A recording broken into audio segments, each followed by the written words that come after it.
L'ordre, c'est la servitude pour des millions d'hommes qui, de leur rude labeur, font vivre dans l'abondance une poignée d'exploiteurs. Il faut qu'on parle! Un État ne peut pas résoudre tous les problèmes. Il y a bien un moment où il faut, par exemple, s'occuper de son voisin. On me parle de république, de républicain et tout. Mon cœur bat quand j'entends ça. Aujourd'hui, on est en train de redécouvrir que les femmes sont des êtres humains et que une femme, c'est pas un trou par où lequel le sexe d'un homme entre et par où les enfants sortent. Quand il fait beau d'un côté de la rue et mauvais de l'autre côté, on n'empêche personne de traverser la rue. Je traverse la rue, je vous en trouve, il y a simplement des gens qui sont prêts à travailler. Nous n'avons pas commencé la transition écologique, sachant que la transition est insuffisante. C'est une révolution qu'il faudrait. La vie sur Terre est en train de s'étioler. On est dans la merde en France. Et quand le peuple est dans la merde. Il y a une pyramide sociale où il y a un mec qui est en haut tout seul, et plus on descend, plus on est nombreux. Et quand on arrive en bas, on est vraiment dans la merde. Et j'emmerde tous les pouvoirs, d'où qu'ils soient, quelles que soient leurs idéologies.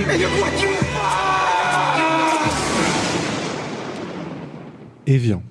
Ses montagnes, son lac, son eau minérale et désormais ses VIP.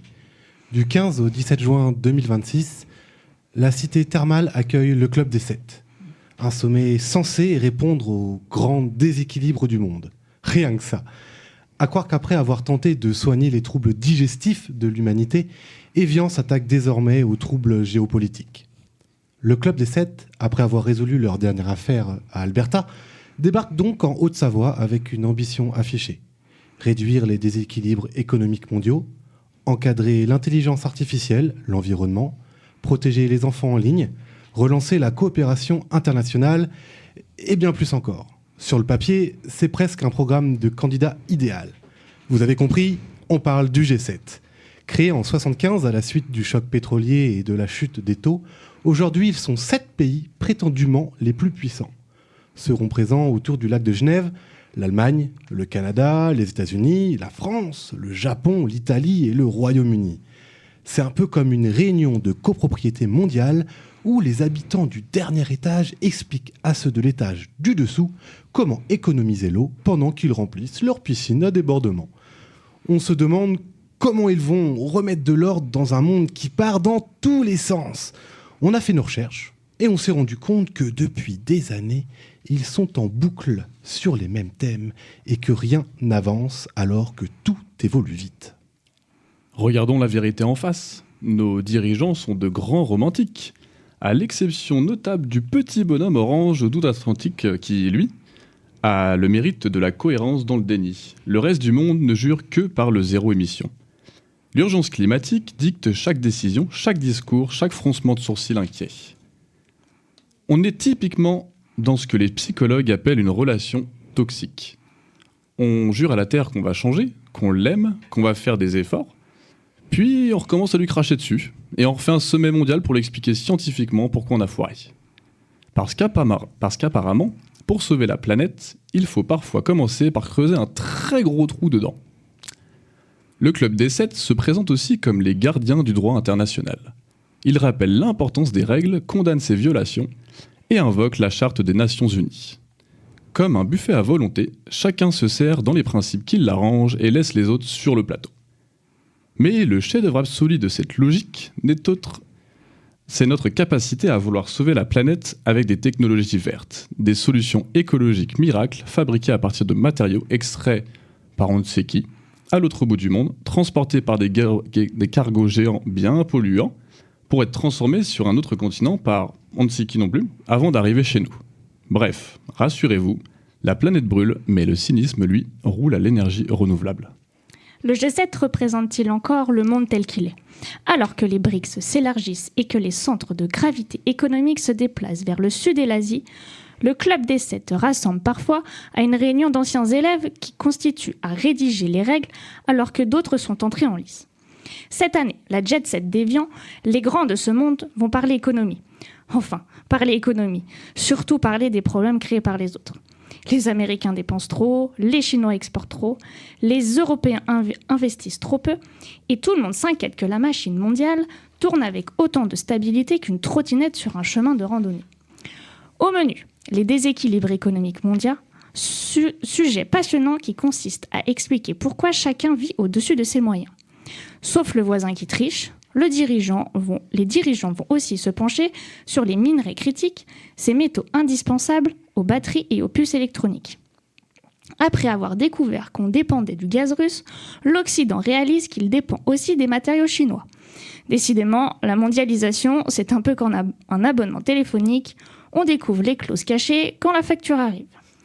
Le G7, c'est un peu la photo de classe la plus chère de l'histoire. Alors oui, sur le papier, le club pèse lourd.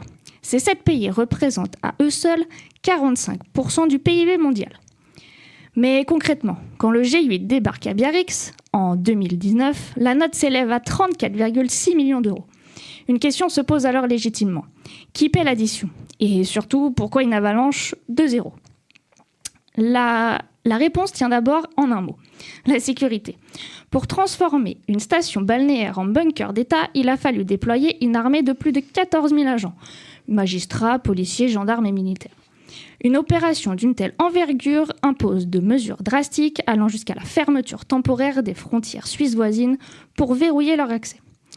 Mais le coût réel se cache aussi dans les coulisses de la haute logistique et du standing présidentiel. Des balais aériens incessants. Les déplacements ne se font pas en classe éco. Entre les rotations de jets privés pour acheminer les délégations et le balisage permanent du ciel par hélicoptère, la facture de carburant et la gestion de l'espace aérien s'envolent. Un accueil 5 étoiles, privatisation de palaces et de villas pour les logements des leaders, sans oublier qu'il faut nourrir tout ce beau monde avec le meilleur de la gastronomie locale. La diplomatie du green. Parce que les grands accords se négocient aussi entre deux swings. L'organisation de parties de golf exclusives et de moments de détente ultra sécurisés vient alourdir un cahier des charges déjà colossal. Bref, à ce prix-là, on espère au moins que tout le monde a souri sur la photo. Sam Altman en personne fera une apparition divine. Le grand prophète d'OpenAI, véritable titan de la tech, descend parmi nous, toujours prêt à veiller sur son bout de gras et à multiplier les profits. Après avoir fait disparaître des milliers d'emplois dans les usines en Chine d'un simple claquement de doigts, on se demande ce qu'il va le faire au G7. L'IA occupe une place de choix. Les dirigeants veulent promouvoir une IA sûre et responsable, ce qui est une excellente nouvelle. Jusqu'ici, l'humanité avait surtout expérimenté une intelligence artificielle rapide et imprévisible. Les discussions portent notamment sur la stabilité financière, la régulation et les nouveaux risques créés par ces technologies. Les déclarations attendues de cette occasion pourront ajouter des bases solides pour l'avenir. D'ailleurs, bonne nouvelle, il y a quelques semaines se tenait le G7 numérique à Paris. Réseaux sociaux, désinformation et addiction numérique, la France pousse le sujet au premier rang. Une façon élégante de rappeler que les dirigeants, qui peinent parfois à contrôler leur propre compte officiel, souhaitent désormais protéger les adolescents du monde entier.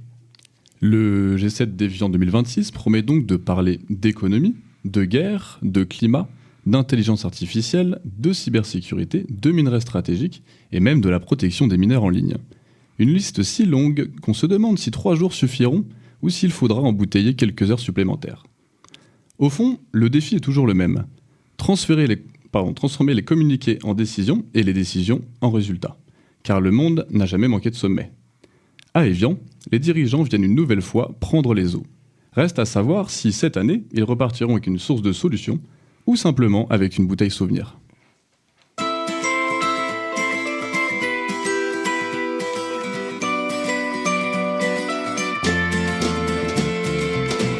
On ne choisit pas son enfance, on m'a pas laissé être droitier. Mon père m'emmenait jamais au square, mais aux réunions de comité. Mon père était tellement de gauche qu'on habitait rue Jean Jaurès, en face du square Maurice Thorez, avant d'aller vivre à Montrouge. La la la la la, la la la la la, la la la la la.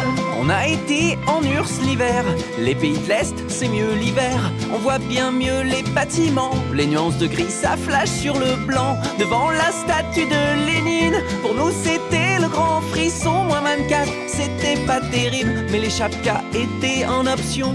Mon père était tellement de gauche que quand est tombé le mur de Berlin, il est parti chez Casto pour acheter des parpaings.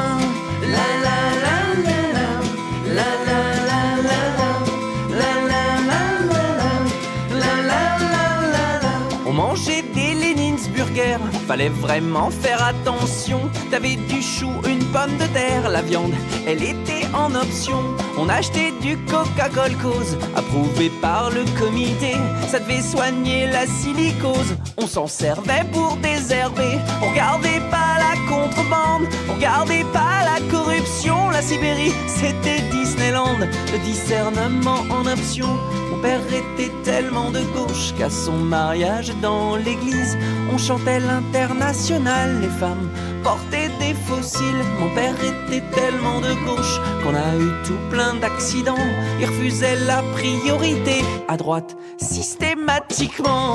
La la la la la, la la la la, la la la la, la la la la. Mes copains se foutaient de moi tout le temps, car à l'école au premier rang, j'avais les lunettes de Brejnev et le dentier d'un Tupolev. Mon père était tellement de gauche qu'en 80 il croyait que ça changerait. Je sais pas quelle tête il aurait fait en 2002 en allant voter. Et même si tout ce que je raconte n'est pas tout à fait vrai, le socialisme comme paradis, nous on y croyait. Mon père était tellement de gauche que lorsqu'il est parti, la gauche est partie avec lui.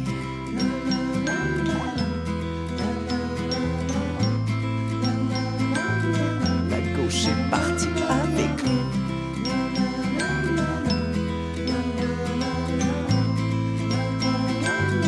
La gauche est partie avec lui. La la la la la, la la la la la, la la la la la, la la la la la, la la la la la. C'était les Fatal Picard avec le titre « Mon père était tellement de gauche ». À l'occasion du G7, nous sommes allés à la rencontre des habitants d'Annemasse afin de recueillir leurs avis autour du G7. De quoi parle-t-on ? Qu'est-ce que ça signifie pour eux ? Quel impact cela peut avoir ? Est-ce qu'une autre organisation est possible ? Écoutons leurs réponses. Pour toi, le G7, c'est quoi ? Et ça servirait à quoi ? Pour moi, de ce que je sais, c'est un rassemblement avec tous les gouvernants importants du monde, on peut dire. Et ça servirait plus à prendre des mesures pour l'avenir, dans le type économique et écologique. C'est en mode quand tu veux parler au chef d'État. Le G7, c'est une réunion de chefs d'État qui dérange tout le monde à Évian et à Genève.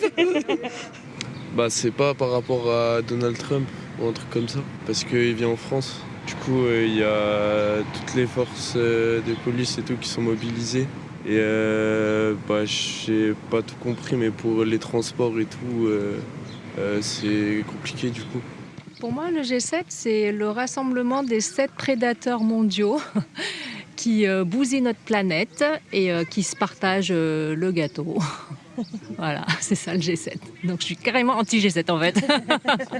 Je pense que c'est stratégique, c'est pour montrer qu'on a encore une certaine puissance dans le monde, voilà. Il va rassembler les chefs d'État pour qu'ils puissent parler de quoi, je ne sais pas. C'est quelque chose qu'il ferait mieux de faire en visio déjà, ce serait pas mal. Après j'avoue que j'ai pas spécialement approfondi parce que je me détache complètement des actualités parce qu'on est beaucoup parasité en ce moment. Du coup on est dans le sport, avec Sport dans la ville, du coup je comparerais ça à la Super League qu'ils voulaient mettre en place pendant un moment. C'est-à-dire, il y a plein de strates, il y a plein de clubs, il y a plein de personnes qui peuvent être concernées. Ça pourrait être très démocratique, mais on décide de faire entre nous. Et si on nous explique que c'est pas juste pour des intérêts économiques, c'est se foutre de la gueule du monde. Le G7, c'est vraiment un groupe de potes qui se rassemblent pour se partager le gâteau. Et puis le reste du monde, on s'en fout. Bonne question. C'est un rassemblement de grands chefs d'État en enjeux géopolitiques importants, et puis des grandes décisions pour l'avenir de tous. Le G7, c'est quoi ? Et ça signifie quoi pour vous ? C'est la réunion des 7 pays économiquement, enfin peut-être pas les plus importants, mais qui sont représentés dans un groupement. Donc échange économique, soi-disant qu'ils vont réfléchir un petit peu sur les problématiques de climat ou autres. Voilà, mais bon, c'est pas pour une raison que je reste. Donc j'habite à Publier, c'est une commune limitrophe à Évian-les-Bains. Donc on est complètement concerné par le G7. On est en zone bleue, faut un pass. Voilà, donc ce matin on est parti de chez nous, on prend le train, le TER, on va aux Ouches et on va faire le tour du Mont Blanc pendant 7 jours. Voilà. Et on revient jeudi prochain une fois que tout le monde sera parti. On sent que l'organisation de ce sommet a des répercussions dans le quotidien des habitants. Quels sont les réels impacts ? Déjà on le voit là, il y a des policiers de partout, tout le monde se fait contrôler, ils font les cow-boys. Et après pour le futur, je pense que ça va peut-être avec les mesures qu'ils prendront, on verra. Les impacts, c'est qu'il y a en tout, je crois, 10 000 personnes de la force publique, entre militaires, gendarmes, police, etc. Donc des contrôles à chaque coin de rue, des gendarmes, des policiers partout. Enfin, j'avais jamais vu tant de flics partout comme ça. Donc voilà quoi. Pour nous, on s'en va parce que c'est des contrôles permanents dès qu'on sort, puisque je suis en zone bleue, donc il faut que je monte mon passe pour entrer chez moi, pour sortir, tout, etc. Donc ça va, j'ai le temps, je suis à la retraite, mais voilà. Mais bon, c'est un peu pénible, même pour aller en montagne et tout. Donc voilà, on préfère partir. Puisqu'on a l'occasion, mais je ne suis pas le seul. On est plusieurs. Je connais aussi des frontaliers qui ont pris leur semaine de vacances parce que pour aller travailler sur Suisse, c'est un peu compliqué les passages frontières. Voilà. Est-ce que pour vous, ça a un impact ou de vos connaissances, est-ce que ça a un impact sur votre vie au quotidien actuellement ? Non, pas forcément, pas pour moi en tout cas. Ouais, comme... Du coup, il y a beaucoup de sécurité, mais c'est normal.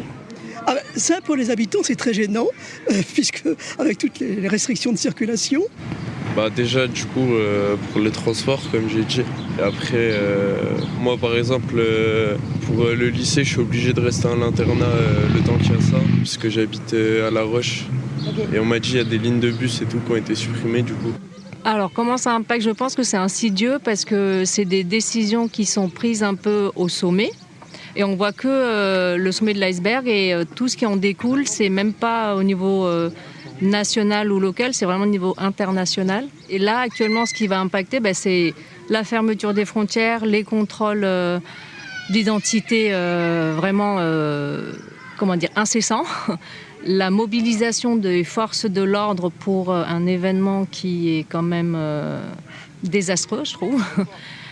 Et quand on voit qu'ils peuvent mobiliser tout ce monde et combien ça coûte à la population, et qu'on voit en fait les quartiers qui sont délaissés, les hôpitaux qui sont malmenés, voilà, tout ça, je pense que ça impacte de manière insidieuse. Oui, ça a un impact parce que je prends le train et que du coup c'est un peu compliqué ces temps-ci. Il y a beaucoup de policiers, il y a des lignes qui sont coupées, donc voilà. Oui, déjà il y a beaucoup de forces de l'ordre. Moi j'habite à La Roche-sur-Foron, donc la Foire Expo a été réquisitionnée pour loger toutes les forces de l'ordre qui viennent avec leurs véhicules et tout ça.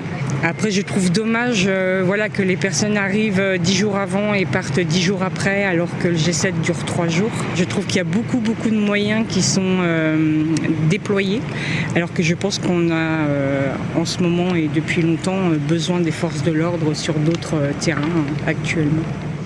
Comment est-ce que vous pensez que ça impacte la vie des habitants ?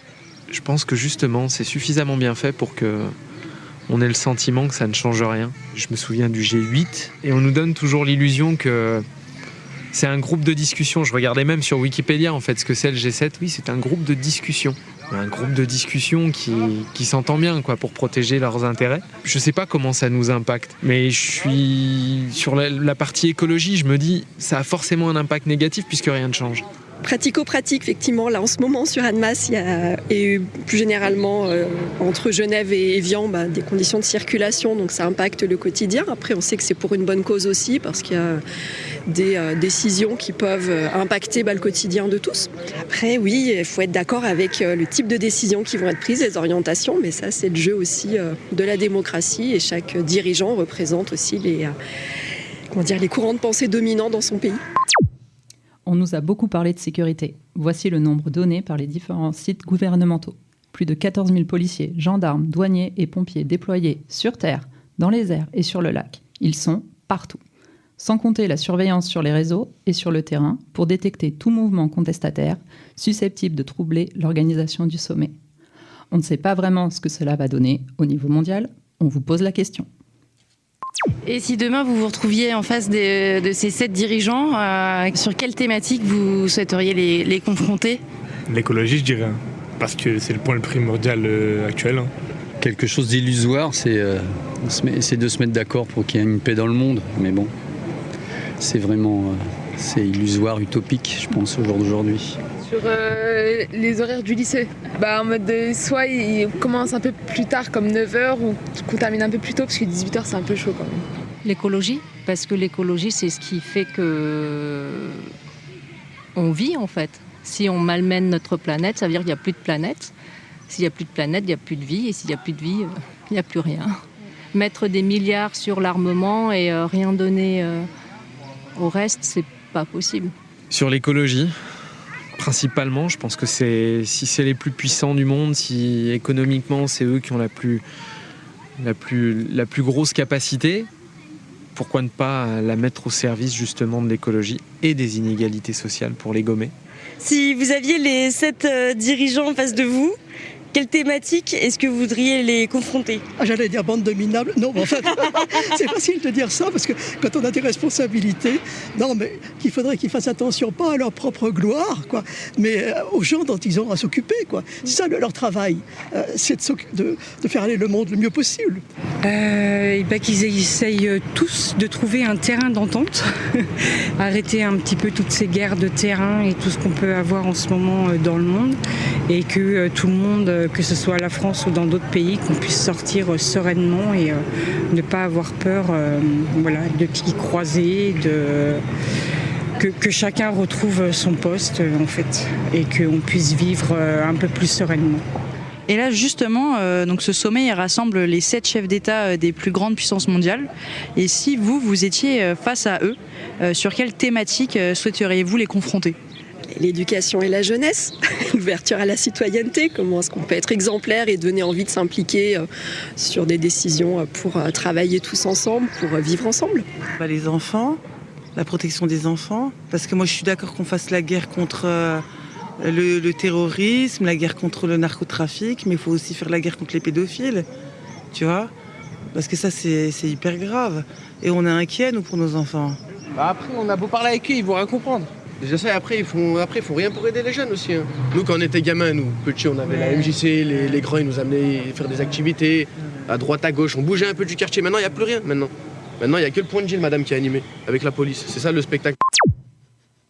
Globalement, à travers cette écoute, 2 thématiques se distinguent. Premièrement, l'écologie.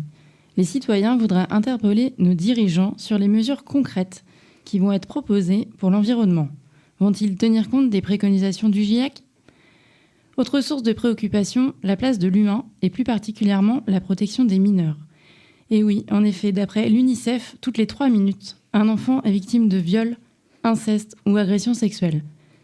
Selon plusieurs sources, en 2019, la France était le 3e hébergeur d'images pédopornographiques. Quand l'ensemble de nos dirigeants vont-ils faire des droits de l'enfant une priorité mondiale ? Après tous ces questionnements fondamentaux pour l'avenir de la société, réfléchissons ensemble à d'autres modèles d'organisation possibles. Alors, je saurais pas quoi dire, parce que bon, on a tenté l'ONU, puis on voit les limites, que ce soit le Conseil de sécurité ou autre, etc. Ils n'arrivent pas à se faire entendre quand il y a des guerres dans le monde. Le sommet des G7, c'est bien beau, mais c'est des pays riches, donc les pays pauvres, notamment le tiers-monde, enfin tout ce qui est pays africains ne sont pas conviés, donc on se fréquente entre gens bien, quoi. Voilà. Après, on va pas cracher dans la soupe, en France on est bien, donc. Et comment est-ce que vous imagineriez que ce soit plus représentatif justement dans les intérêts de tout le monde ? Il faudrait d'abord qu'ils soient vraiment nommés par la majorité de leur peuple, quoi, parce qu'il y en a certains, on se demande où ils ont pris leur pouvoir, quoi, c'est ça. Qu'il y ait réellement toutes les populations, tous les dirigeants et pas que les plus hauts. Donc en fait, on voit bien qu'il n'y a que les pays dits du Nord qui sont représentés et pas le reste. Et pourtant, on utilise et on pille leurs richesses. Alors moi, ce que je pense au niveau politique, c'est que tant que les gens se présenteront, ce seront toujours des gens qui auront une soif de pouvoir et que ce sera compliqué. Donc on devrait pouvoir, même si plus compliqué, choisir. Donc ce serait nous, citoyens, qui devrions pouvoir choisir qui nous gouverne, donc les appeler directement, les gens comme ça. Je pense qu'il faut toujours du contre-pouvoir, sinon on a des pays de dictature. On s'aperçoit qu'il n'est pas si simple de trouver une nouvelle organisation à l'instant T. Toutefois, à l'échelle locale, des militants contestataires au G7 tentent de se réunir. Les habitants en ont-ils entendu parler de ce fameux No G7 ? Et en parallèle du sommet du G7, il y a des organisations comme le No G7 qui essayent d'organiser une manifestation justement contre ce sommet. Donc on sait déjà que le No G7 France n'a pas eu l'autorisation pour se rassembler en France. Donc ils appellent à se rallier plutôt au No G7 Suisse à Genève. Est-ce que vous en avez entendu parler ? Qu'est-ce que vous en pensez de ces contre-offensives ? Oui, il en faut toujours des contre-offensives. Bon, ça fait pas bon, ça fait un peu de vent, de vagues, mais ça fait pas grand-chose. Oui. Je suis pas contre. C'est comme tous ceux qui sont contre les, comme on appelle ça, dans les ZAD et les machins, etc. Mais bon, j'ai passé l'âge. Là. C'est plus de mon âge. J'étais un peu gaucho révolutionnaire à 20 ans, mais bon, en vieillissant, on s'aperçoit que bon, ça sert pas à grand-chose tout ça. Mais bon, c'est bien qu'il y ait des gens qui se bougent, mais bon. Voilà quoi, ça leur fait plaisir à eux, mais j'y crois pas, ça fera rien du tout. Moi j'avoue, j'en ai jamais entendu parler. Déjà avec le G7, je savais pas c'était quoi, parce que j'ai appris que c'était fait il y a 20 ans, donc je n'étais pas encore né. Perso, j'ai pas entendu de manifestations sur ça, contre. Moi j'ai entendu, mais on n'est pas tous d'accord pour cette idée du coup, parce qu'on n'a pas tous les mêmes idées. Alors, tout le monde a le droit de contester, ça c'est clair. Mais saccager, non.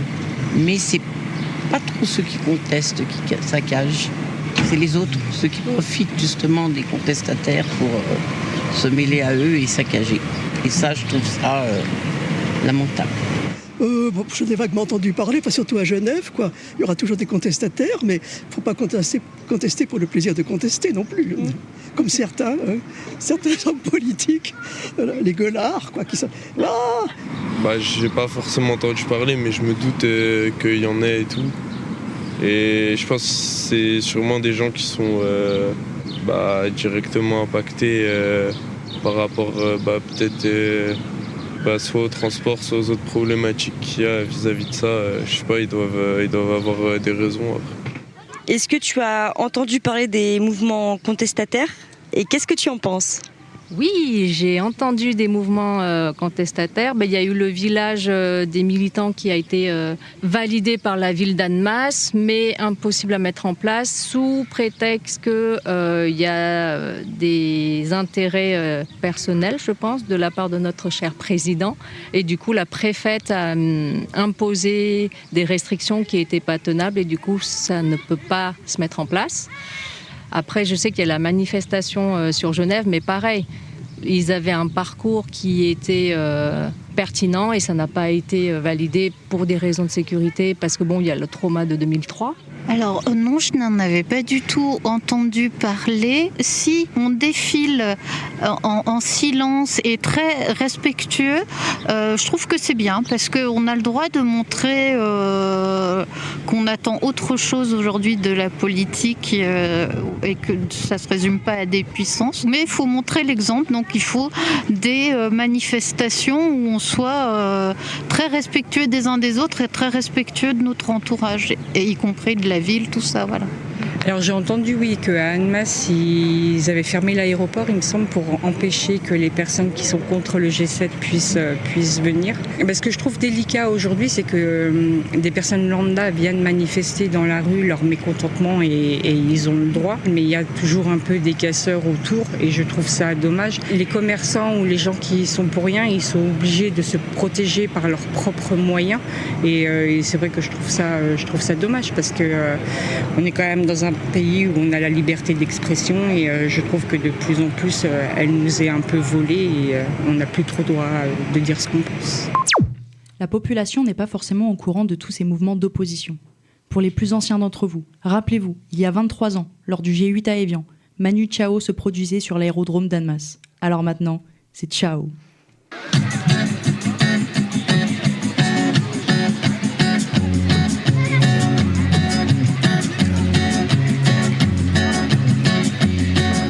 Solo voy con mi pena, sola va mi condena.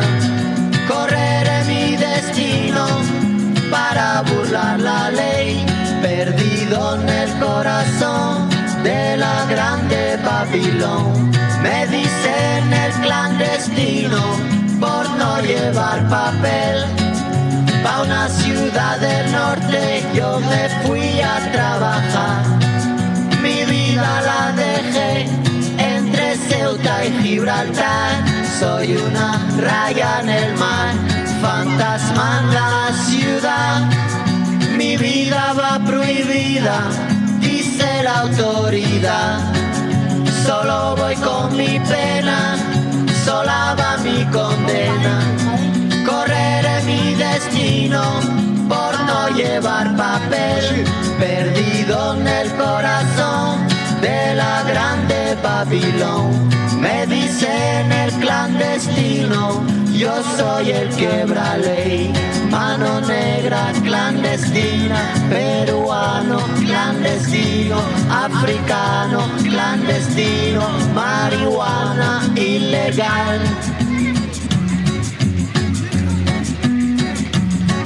Solo voy con mi pena, sola va mi condena.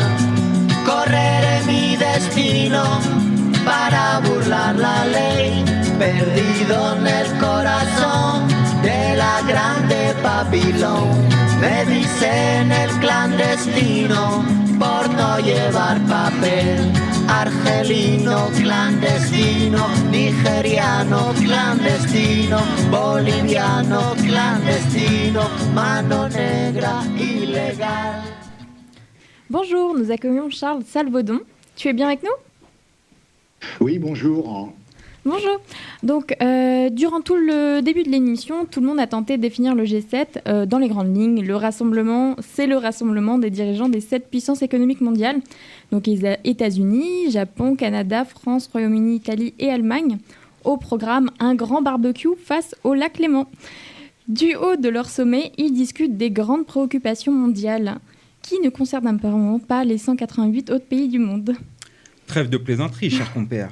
Charles, merci d'être avec nous. Donc, je vous remercie. Merci à vous. Donc, tu es docteur en sciences politiques et tu essayes de comprendre le monde en te centrant sur l'individu et non sur l'analyse des crises internationales.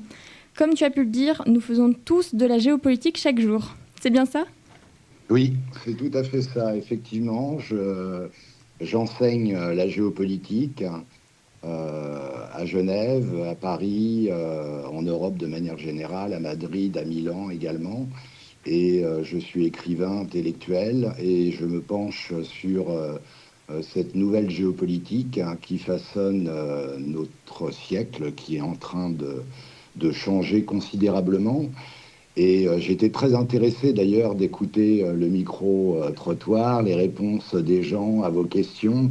C'était extrêmement intéressant de voir la perception des différentes personnes, à la fois sur le sommet du G7, mais également sur les différentes thématiques et les différents challenges en fait qui nous concernent tous. Et c'est pour cette raison que la nouvelle géopolitique que je suis en train de redessiner au travers de mes thèses est une géopolitique humaniste qui met au centre de tout en fait l'humain.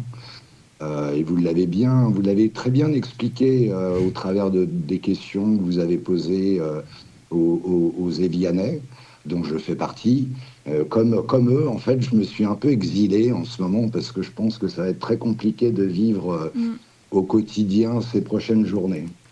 Donc aujourd'hui, lors de cette interview, notre objectif est de comprendre ce qu'est réellement le G7 et la pertinence de cet événement. Donc de ton prisme, comment tu définirais le G7 ? Bon, le G7, comme l'a été défini par un certain nombre de concitoyens que vous avez interrogés, c'est un groupe de 7 pays qui sont représentatifs on va dire des puissances occidentales les plus riches. Ça, c'est un petit peu la définition, j'ai envie de dire, qui est classique et qu'on retrouve un petit peu partout. Je pense que la bonne question également, c'est de se poser, de se demander, mais pourquoi ça a été créé. Donc le G7 naît en 1975 dans un contexte de forte turbulence, comme ce que l'on peut connaître aujourd'hui.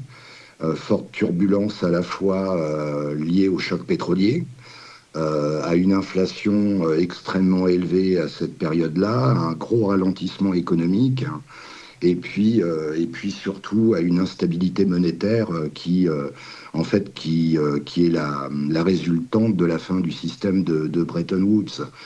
On pourrait se poser la question aujourd'hui, en fait, si cette forme de G7 fait toujours du sens, puisque le monde a changé depuis 1975 et est en train de changer énormément ces 10 dernières années. Et on peut effectivement, légitimement, se demander si ce G7 que l'on voit s'organiser à Évian fait du sens aujourd'hui. Il y a une personne que vous avez interrogée qui disait « mais je comprends pas très bien, en fait, les puissances qui sont invitées ne sont pas représentatives finalement de la carte mondiale d'aujourd'hui. » Et c'est un petit peu vrai. On n'a pas la Chine, on n'a pas l'Inde, on n'a pas des pays représentant l'Amérique du Sud comme le Brésil, on n'a pas l'Indonésie. Moi, je pense que aujourd'hui, il va falloir reconsidérer un petit peu, on va dire, les acteurs de ce groupe de discussion, parce que c'est pas une organisation politique, c'est vraiment un groupe de discussion, afin d'être représentatif des différents challenges, des différents défis qui nous concernent tous, parce que la géopolitique, c'est pas les organisations politiques qui font la géopolitique, c'est nous tous, c'est vous, c'est moi, c'est les gens que vous avez interrogés. D'ailleurs, ils l'ont très très bien compris. Et c'est ça qui est très important pour demain. D'accord, merci. Du coup, selon toi, quels sont les objectifs attendus de ce G7 ? La logique voudrait qu'on se penche sur la transition énergétique, sur l'écologie au sens changement climatique, sur les flux migratoires, sur les nouvelles technologies, c'est-à-dire sur les défis qui nous attendent pour ce siècle qui est en train de commencer. Je pense que c'est vraiment les questions clés et qui concernent tout le monde. Tout le monde, et pas forcément tout le monde à Évian, tout le monde sur la planète. Donc pour moi, ce sont vraiment les sujets phares. Alors après, dans l'actualité, j'ai envie de dire dans l'actualité court-termiste, bien entendu, on va parler de l'Ukraine, on va parler du détroit d'Ormuz. D'ailleurs, on peut se poser la question si, lorsque Donald Trump va atterrir sur le tarmac de Genève, il ne va pas se précipiter dans un hôtel à Genève pour signer un accord-cadre avec l'Iran, pour pouvoir venir au G7 un petit peu comme vainqueur et comme il a l'habitude de le dire et de le faire. Mais pour moi, les grands sujets, les grands défis, c'est ceux que je viens de vous citer. C'est ces sujets-là qui nous concernent, qui concernent les concitoyens. Et ça devrait, ces défis-là, pour lesquels on devrait vraiment mettre sur la table une vision, parce que je pense que tout le monde attend une certaine vision sur ces thématiques-là. Du coup, penses-tu qu'il y aura des engagements de pris par les différents représentants de ces 7 pays ? Bon, je ne veux pas être défaitiste, mais je ne pense pas que va sortir des grandes décisions d'ici la fin du G7. D'ailleurs, on peut remarquer quand même que, encore une fois, depuis un certain temps, que ce soit la COP ou les G, puisqu'on a aussi le G20, il n'y a pas grand-chose qui en ressort. Alors là, encore à mes yeux, en tout cas, encore moins, puisque, comme je l'ai dit, on n'a pas forcément tous les protagonistes qui sont importants au niveau monde. Il faudrait peut-être demander à la Chine de se joindre, ou à l'Inde, ou à un certain nombre de pays africains. Il faut quand même pas oublier que d'ici l'aube de 2050, le continent africain va peser 2,5 milliards d'habitants, et dont 60% de ces 2,5 milliards d'habitants auront moins de 25 ans. La Chine, c'est 1,4 milliard, et l'Inde a déjà dépassé la Chine.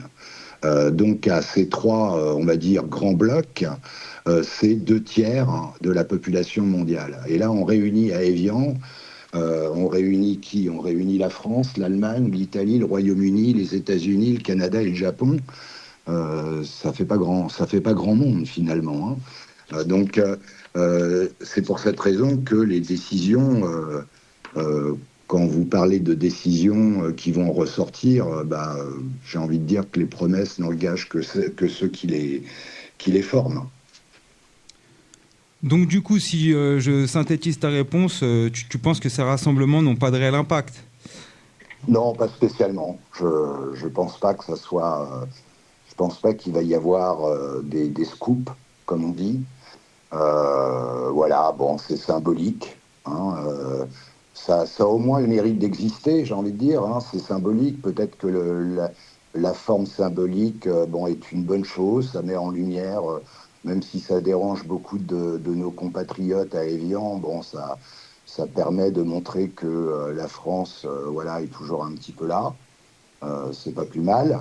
Maintenant, d'un point de vue très pratique, je vois pas ce que ça va donner, et puis j'attends pas des décisions, on va dire, phénoménales. Pour apporter un peu plus de précision, pourrais-tu me dire les marqueurs qui illustrent tes propos? Les marqueurs, comme je l'ai dit, hein, les grands défis de demain concernent pas uniquement et pas seulement les pays qui sont invités au G7, et quelque peu ces pays-là n'ont pas forcément, peut-être à part les États-Unis, qui est à mes yeux une puissance déclinante, on n'a pas les bons protagonistes autour de la table, hein. Lorsqu'on parle de la transition énergétique, il faut quand même savoir que, et vous l'avez souligné, il faut quand même savoir que tout ce qui est terres rares, c'est pas en Europe qu'elles se trouvent. Quand on parle de tout ce qui est nouvelles technologies, on a quand même beaucoup de retard, hein, et des pays comme la Chine ont quasiment une génération d'avance. Donc les marqueurs, ils sont relativement simples, hein. Moi, je suis quelqu'un de pragmatique, et il faut revenir aux fondamentaux. On prend des décisions avec les gens qui ont le pouvoir, et ceux qui ont le pouvoir aujourd'hui ne sont pas forcément autour de la table à Évian. Mais du coup, Charles, tu viens de le dire, tous les protagonistes ne sont pas invités. Mais du coup, quel pourrait être l'intérêt de se réunir encore pour discuter si le G7 ne tient pas compte de l'ensemble des acteurs politiques et économiques mondiaux? C'est une très bonne question. Je pense je pense que une des raisons, on va dire, majeures, c'est de continuer à exister. L'Europe, puisque beaucoup de pays du G7 sont des pays européens, je pense que l'Europe veut continuer d'exister et veut continuer d'essayer de peser dans les décisions mondiales. Sauf que, comme je l'ai expliqué, l'Europe aujourd'hui, elle est quand même relativement faible, et que les grandes décisions, c'est pas l'Europe, en tout cas d'aujourd'hui, avec le modèle que nous avons, qui vont nous permettre de prendre, en tout cas de peser dans la balance. Et l'idée de créer des rassemblements plus égalitaires, elle a souvent été évoquée. Par exemple avec le G192 qui regroupait les 192 pays reconnus par l'ONU, ou le G77 qui défendait les intérêts des pays du Sud. Est-ce que tu penses que cette idée de rassemblement, elle peut permettre des rassemblements qui soient moins élitistes que le G7 ? Je pense surtout qu'il faut... G180, G200, G5, G25. Je pense que c'est pas vraiment le nombre qui est important. Je pense que c'est encore une fois d'avoir les pays, les puissances qui aujourd'hui comptent. Malgré, on va dire, les régimes, pour certains, qu'ils représentent et qui ne sont pas forcément on va dire, qui ne sont pas forcément à notre goût, en tout cas en France ou en Europe. Mais force est de constater que si on veut arriver à gérer les défis qui nous concernent tous, qui concernent les nouvelles générations, parce que c'est surtout les nouvelles générations qui vont devoir s'y coller, et puis les générations qui vont suivre, il va falloir que les pays qui ont le pouvoir puissent s'asseoir autour de la même table pour réfléchir. J'entendais une de vos interviews, un jeune qui parlait de l'écologie et qui était totalement, on va dire, défaitiste, parce que voilà, il se passe rien et que on va tous en mourir si on fait rien. Donc le changement climatique est un fait. Il va falloir le considérer, il va falloir prendre des initiatives, des véritables mesures, et qu'elles soient concrètes. La transition énergétique, c'est exactement la même chose. Quand on voit en France les problématiques que l'on a aujourd'hui pour beaucoup de nos concitoyens à arriver à joindre les deux bouts, à payer leurs factures d'électricité, on peut se poser des questions. Donc des exemples concrets, on en a plein. Donc maintenant, il va falloir que tous les protagonistes qui sont clés, j'ai envie de dire, puissent se réunir autour de cette table. Et à mon avis, c'est ça qui formera le GX, j'ai envie de dire, de demain. C'est-à-dire avoir des gens comme les Chinois qui aujourd'hui dominent les nouvelles technologies, qui dominent l'affinage des minerais rares, etc., etc. Pareil pour l'Afrique, pareil pour l'Inde qui est en train de monter en puissance. Ce sont des gens, voilà, c'est pas aujourd'hui, c'est pas uniquement un club fermé à un certain nombre de pays européens ou d'occidentaux. Je pense que, à mes yeux, tant qu'on n'aura pas ouvert la table de discussion aux autres protagonistes qui sont très importants, rien ne sortira de ce genre de sommet. Il n'y aurait pas une appréhension des pays du Sud que cette unification restaure une sorte de système colonialiste? Ben, tout à fait. Encore une fois, le pouvoir a changé d'endroit. Le pouvoir n'est plus au nord et il va l'être de moins en moins. Vous parlez du Sud. Clairement, le Sud global, comme on l'appelle aujourd'hui, c'est les pays que je viens de vous citer, tous les 54 pays africains, l'Inde, l'Indonésie, la Chine, etc., l'Amérique du Sud aussi, le Brésil, l'Argentine, et voilà, la liste est longue. On peut faire référence aux BRICS, par exemple. Donc voilà, et ça, à mes yeux, en tout cas, en tant qu'expert en géopolitique, en tant qu'intellectuel, je vois pas très bien à quoi ça rime de se réunir à Évian, à 7, et surtout que ces 7 ne sont pas représentatifs du pouvoir mondial. Donc c'est pour cette raison que lorsque vous me posez la question qu'est-ce qui va en sortir, je vois pas trop ce qui va en sortir, parce que de toute manière, les décisions qui peuvent en sortir n'auront pas tellement de pouvoir par rapport à des décisions qui seront prises ensuite par les Chinois ou l'Inde ou les Africains. Donc voilà, ça c'est du concret. Et donc demain, quand on commence, j'entendais une personne que vous interviewez également, on parlait de l'ordre du droit international, du nouvel ordre international, quelle serait l'organisation internationale de demain. Il parlait de l'ONU et il faisait le constat que aujourd'hui l'ONU n'a plus vraiment beaucoup de pouvoir, et force est de constater que c'est juste. Et donc quelle est l'organisation demain qui aura du sens et qui sera capable justement on va dire, de driver, de challenger un certain nombre de pays qui ont le pouvoir pour arriver à prendre à bras-le-corps tous ces défis et toutes ces thématiques qui sont fondamentales à notre vie au quotidien. Parce qu'encore une fois, quand on parle de géopolitique, beaucoup de gens ont oublié quand même le sens du mot géopolitique en grec. Ça veut dire comprendre son environnement, ça veut dire comprendre le monde. La géopolitique, ça ne se résume pas à la guerre en Ukraine ou à la guerre en Iran. Donc ce n'est pas une histoire de diplomates, de conflits, de gouvernement. Et ce sont les concitoyens qui font la géopolitique. C'est vous, c'est moi, le prix du café, le prix de l'essence, l'électricité, tout ça, ça impacte notre vie au quotidien. Pour certains, c'est un drame, pour d'autres, c'est compliqué. Mais en tout état de cause, on est tous concernés et on a tous un smartphone dans notre poche. C'est de la géopolitique. Et clairement, qui domine la chaîne d'approvisionnement des matières rares et des composants, c'est pas l'Europe, c'est la Chine par exemple. Donc voilà des exemples concrets. Et en fait, ce qu'on peut attendre d'un G20, d'un G7 efficace, c'est de se poser la question, qu'est-ce qu'on fait au niveau déjà du changement climatique, quelles décisions on prend, qu'est-ce qu'on peut aller proposer à aux autres pays en termes de transition énergétique par rapport à l'Europe, aux politiques européennes. Ça serait peut-être bien de faire comprendre à nos concitoyens que le pouvoir, il n'est pas en Europe. Quand on veut électrifier toute l'Europe, c'est les Chinois qui ont le pouvoir de ça.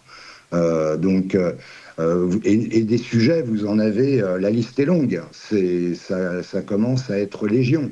Donc c'est ça dont on attend de nos responsables, de nos leaders politiques, d'arriver, comme disait une dame, j'ai beaucoup aimé son commentaire, qui disait ça serait bien qu'ils arrêtent de regarder, on va dire, de regarder leurs petits intérêts personnels et de se pencher sur la vie quotidienne des gens. C'est ce qu'on attend de nos responsables politiques, c'est qu'ils arrêtent de regarder leurs petits intérêts personnels et qu'ils pensent davantage à l'intérêt général.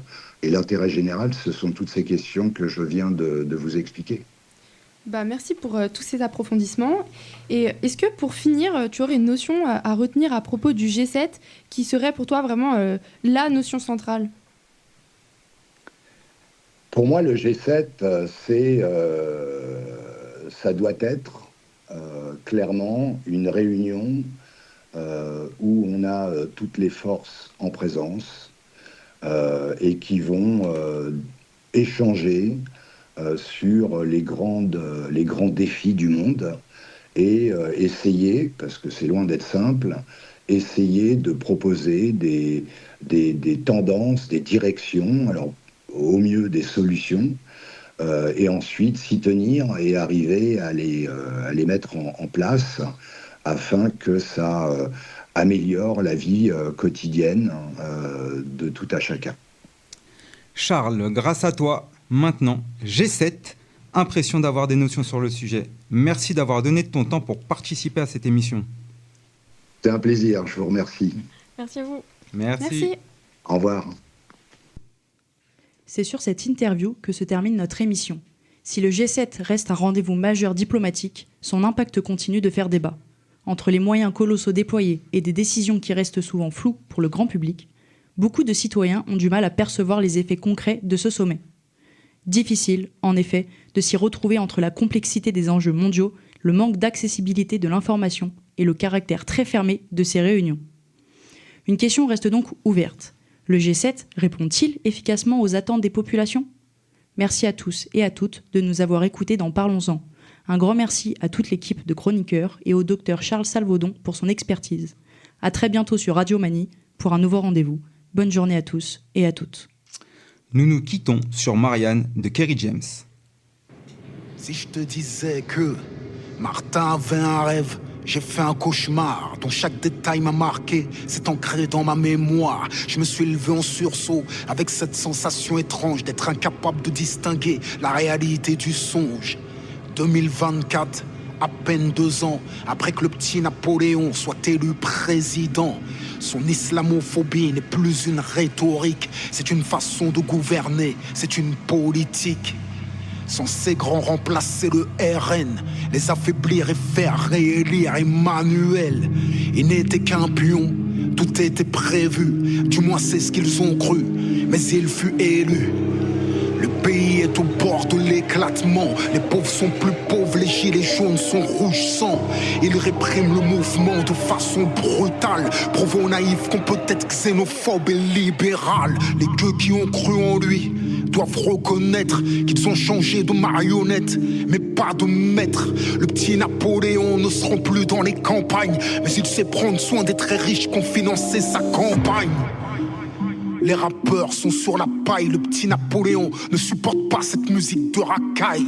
Donc il fait fermer Skyrock, et soudainement, vu qu'ils ne font plus d'oseille, ils se remettent tous à faire du rap conscient.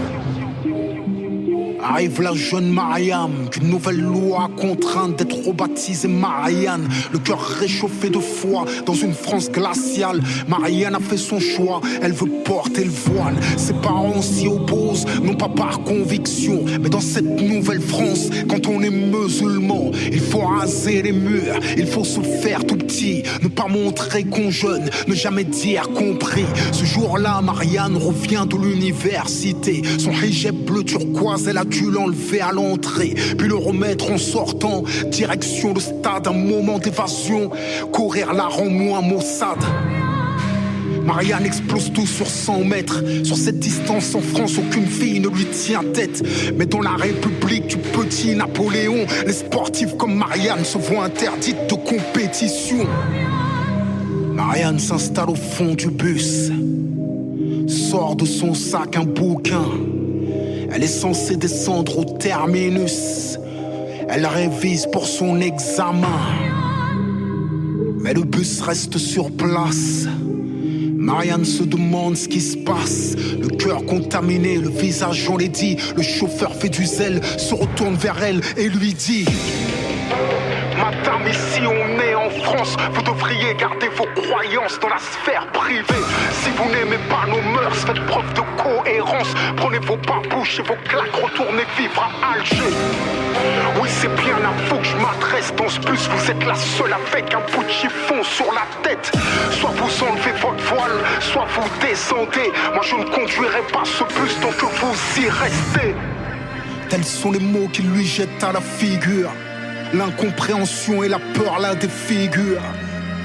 Personne ne vole à son secours. À travers elle, c'est avec l'islam qu'ils veulent en découdre. La situation dégénère, vu que le bus ne bouge plus, les passagers sont sur les nerfs. Ils lui demandent de descendre, l'invective avec rage. Une femme qui se dit féministe lui crache en plein visage. Marianne se sent humiliée, perçoit des éclats de rire qu'elle ne pourra jamais oublier.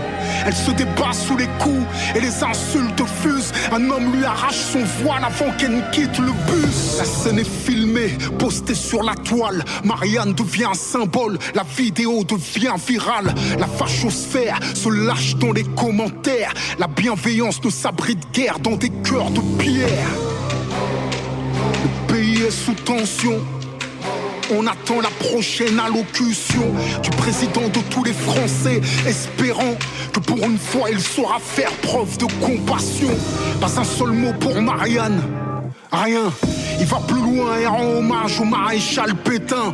Là, des millions de Français descendent dans les rues pour protester contre cette France qu'ils ne reconnaissent plus. Je me surprends à penser qu'on peut encore être différent et français. Les hypocrites comme Eric Nolot sont exclus de la manif, accusés d'être complices, racistes passifs. Le mouvement est pacifiste, mais perturbé par des pro-napoléonistes. En marge du cortège, ils agressent la Sana, qui fut contraint de changer de nom, rebaptisé François. François n'est pas un Français lambda, tout le pays connaît son visage. Car seulement quelques mois auparavant, au péril de sa vie, il avait sauvé Madame France d'un incendie. Pourtant Madame France ne se cachait pas de partager les mêmes idées que le petit Napoléon. Quand elle fut sauvée, Madame France fit son mea culpa, et les naïfs crurent de nouveau à la réconciliation. C'est la fin d'un symbole. Noyé dans son sang, François gît sur le sol. Le grand remplacement n'est plus une théorie. Comme en Nouvelle-Zélande, il engendre des tueries. Le sang de la Sama fait déporter le vase. Pire qu'en 2005, les banlieues s'embrassent. Les groupuscules identitaires, quant à eux, s'organisent. Le gouvernement laisse faire, la France se balkanise. Venus de toute l'Europe, les ultra-nationalistes font de la France une terre de combat. Aguerri, l'arsenal provient d'Ukraine. Qui dit guerre dit trafic d'armes au prix de nos larmes de peine. De l'autre côté, nos quartiers sont en ébullition. J'appelle au calme, mais j'ai l'impression que personne ne m'entend.